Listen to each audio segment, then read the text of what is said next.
بسم اللہ الرحمن الرحیم۔ شروع اللہ کے نام سے جو بڑا مہربان نہایت رحم کرنے والا ہے۔ ہم سب اللہ کی ہی عبادت کرتے ہیں اور اللہ ہی سے مدد طلب کرتے ہیں۔ دوستو، آج کی ویڈیو میں ہم قوم سمود کا واقعہ پیش کریں گے۔ اس سے پہلے آپ ہمارے چینل کو سبسکرائب کر لیں اور اس طرح کی ویڈیو کو زیادہ سے زیادہ شیئر کریں تاکہ ہماری علم میں اضافہ ہو۔ تو دوستو، چلتے ہیں آج کے واقعہ کی طرف۔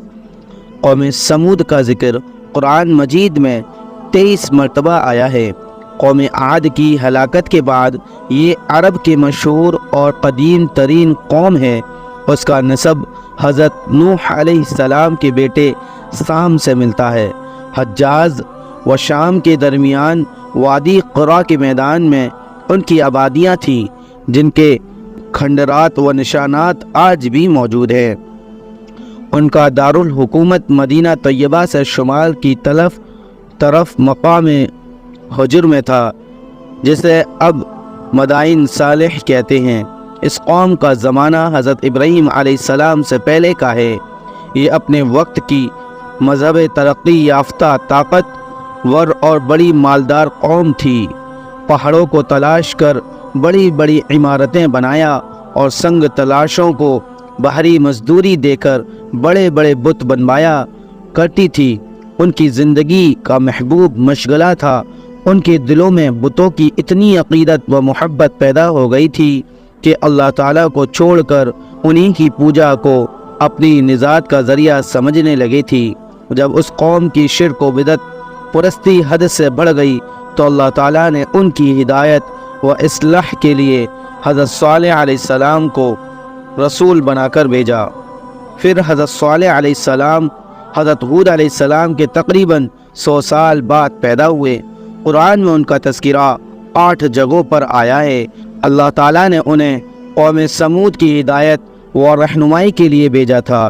اس قوم کو اپنی شان و شوقت، عزت و بڑائی اور شرک و بدعت پرستی پر بڑا ناز تھا۔ حضرت صالح علیہ السلام نے انہیں نصیحت کرتے ہوئے فرمایا، اے لوگو، تم صرف اللہ کی عبادت کرو، اس کے سوا کوئی بندگی کے لائق نہیں ہے۔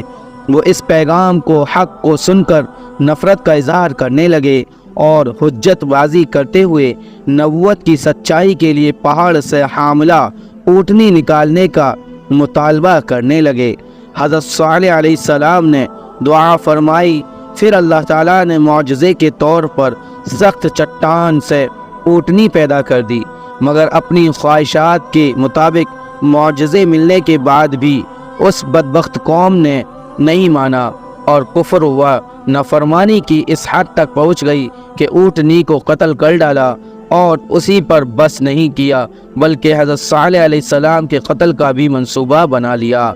اس جرم عظیم اور ظالمانہ فیصلے پر غیرت الہی جوش میں آئی اور 3 دن کے بعد ایک زوردار چیخ اور زمینی زلزلے نے پوری قوم کو تباہ کر ڈالا۔ اس کے بعد حضرت صالح علیہ السلام ایمان والوں کے ساتھ فلسطین ہجرت کر گئے۔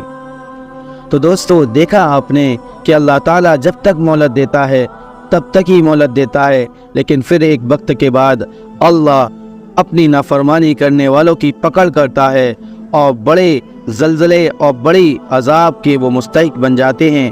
اللہ تعالیٰ ہی عبادت کے لائق ہے اور وہی ہم سب کی مدد کرنے پہ قادر ہے۔ تو دوستو، آپ اس طرح کی ویڈیو کو لائک اور شیئر کریں اور اپنے کمنٹ بھی اظہار عطا فرمائیں۔ ملتے ہیں پھر آپ سے اگلی ویڈیو میں، تب تک اللہ حافظ۔